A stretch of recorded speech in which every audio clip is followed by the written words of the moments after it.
안녕하세요. 바른네임 장명 대구지사입니다. 저희 바른네임 장명은 소리 성명학으로 특허 출원이 된 장명법입니다. 바른네임 소리 성명학은 장명법을 특허 출원한 것인데 장명법 특허 출원은 상표권이나 상호 뭐 이런 것과는 틀린 것입니다. 다시 한번 말씀드리자면 장명법 특허 출원입니다. 그리고 소리 성명학의 음량 오행 분류를 한번 말씀드려 보겠습니다. 소리 성명학의 음량 오행 분류는 장명의 기본이 되는 자음과 모음을 음량 오행에 배속을 하여 장명을 하는 것을 말하는데 소리 성명학 박사님의 특허 출원 장명법입니다. 저희 학회장님이 특허 출원을 한 것인데 굉장히 학술적이고 논리적인 장명법을 특허 출원한 것을 말씀드리겠습니다. 여기 이렇게 보면 소리 성명학의 기본이 되는 자음과 모음이 있는데 자음에 대해서 한번 알아보면은 이 자음이라는 것은 이렇게 5개의 기본 글자가 이렇게 있습니다. 이 5개의 기본 글자를 만들 때 발음 기관을 본떠서 만든 것인데 자음의 기본 글자 5개의 음량 오행의 배속 원리를 적용하여 장명을 한다는 것입니다. 여기에 보면은 기본 글자 5개가 발음 기관을 본떠서 만들었다는 것은 훈민정음을 창제할 때 그렇게 했다는 것입니다. 이 발음 기관을 본떠서 만든 자음의 기본 글자 5개가 어디 하늘에서 그냥 뚝 떨어져 나온 것이 아니고 훈민정음을 만들 때 소리 발음을 연구해서 자음을 만들었다는 것이지요. 훈민정음이 지금의 한글로 이렇게 표기를 하는 것인데 시대의 변천에 따라 한글도 변화가 되어 왔는데 바른네임 장명법은 이런 변화된 시대의 흐름에 따라 음량 호행을 체계적이고 논리적으로 학회장님께서 새롭게 정립을 하여 장명법으로 특허 출원을 했고 이름을 장명하는데 그 음량 오행 배속 원리를 적용을 한다는 것입니다. 모음은 천지인 삼재 사상에 의해서 만들어졌다는 것이죠. 천지인 삼재 사상에 의해서 만들어진 모음의 음량 오행 배속은 굉장히 중요한 논리입니다. 이러한 모든 중요한 논리들을 이렇게 여기 도표에 나와 있는 이러한 논리들을 장명법으로 특허 출원을 한 것인데 다른 곳에서는 사용을 하면 안 되는 것입니다. 소리 발음의 구성 원리에 의해서 만들어진 자음과 모음의 음량 오행을 배속시켜서 사람이 살아가는 인생사 기륭화복을 잘 넣어서 장명하는 것이 굉장히 중요하겠지요. 바른네임 장명의 원리가 그러한 것들을 적용하여 바르게 짓는다는 것입니다. 이번에는 이름을 한번 보겠습니다.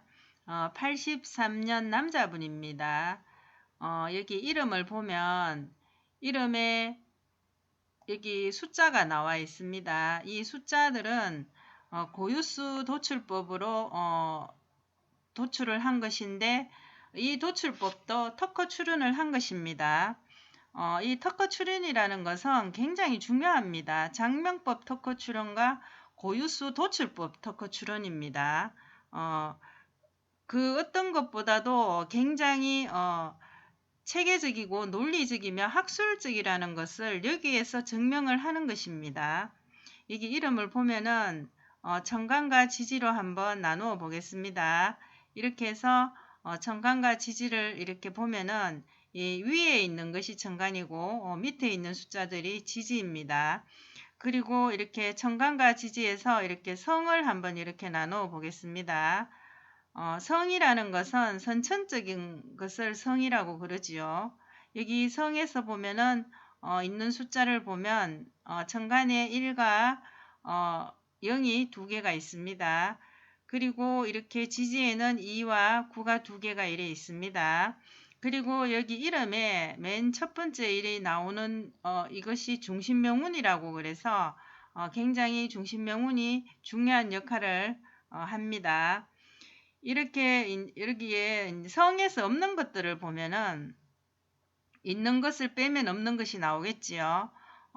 성에 없는 숫자가 3, 4, 5, 6, 7, 8 이것이 성에 없는데 그러면 이름을 한번 보겠습니다. 이름에 보면 3, 4가 이렇게 있고 5, 6도 있습니다. 그리고 7, 8도 이렇게 있습니다. 다 있기는 하지요. 근데 이렇게 있는 것들이 어떻게 잘 배정이 되어 있나 이것을 보면은 이름의 중심명운 이 자리가 성에서 강한 극을 받고 있지요. 이렇게 강한 극을 받고 있으면서 이름 여기 뒷글자에서는 또 보면은 이렇게 이 글자들이 또 강한 극을 하고 있습니다. 이렇게 해서 보면 극을 하는 게 강하게 나타나는데 이렇게 이름에서 나타나는 이렇게 강하게 이렇게 극을 받으면서 이 양옆으로 이렇게 극을 받지요. 그러면 이 가운데 있는 이 글자들은 뭐 굉장한 충격을 이렇게 받는다고 보면 됩니다.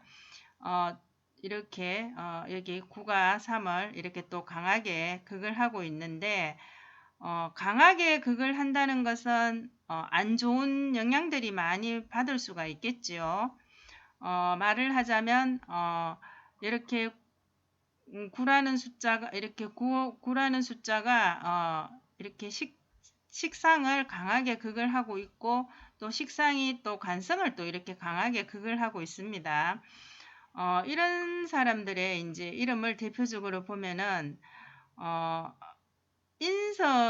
인성이 식상을 강하게 극을 하는 것은 건강적인 면에서나 모든 면에서 안 좋게 작용을 한다고 보면 될 것이고 또 이름 뒤편에 이렇게 간성이 강하게 극을 받는다는 것은 이분은 남자분입니다. 남자분이라면 직장 생활을 한다면 이분은 직장 생활에서 오는 스트레스 이런 것들이 굉장히 많이 작용을 해서 직장 생활 자체가 굉장히 힘들겠지요. 스트레스 많이 받는다는 것은 본인이 그것을 잘 견뎌내지를 못한다는 것입니다. 직장 생활의 스트레스 때문에 이직을 많이 또 할 수가 있겠고 이런 분들은 보면 늘 사표를 쓰고 뭐 나올까 그런 생각을 가지고 있겠지요. 또한 여기에 이분은 보면은 여기 강하게 극을 받는 이런 작용들이 천간과 지지에 같이 동시에 나타나고 있습니다. 그러면 안 좋은 부분들이 더 강하게 나타난다는 것은 더더욱 안 좋다는 것이지요. 극을 하는 관계가 너무 강하게 작용을 해도 이것은 조화롭지가 못하기 때문에 장명의 기본 원리인 음양호행 배속 체계의 논리에서 보면은 이거는 조화롭지 못한 이름입니다. 이름이라는 것은 이름의 기륭하복 5가지가 잘 배정이 되어서 그것들이 사회생활을 하는데 성공의 무기로 사용이 되어야 하는데 이분 같은 경우에는 그렇지가 못합니다. 장명법에 의한 풀이로 보면은 결코 좋은 이름이라고 할 수가 없습니다. 이름이라는 것은 특히 신생아일 때 처음부터 성공의 무기가 잘 장착된 이름으로 장명을 해야 좋은 법이겠지요. 제일 좋은 것이겠지요. 그것이 신생아 이름부터 제대로 된 이름으로 지어야 된다고 저는 생각을 합니다. 오늘은 여기까지 하겠습니다. 감사합니다.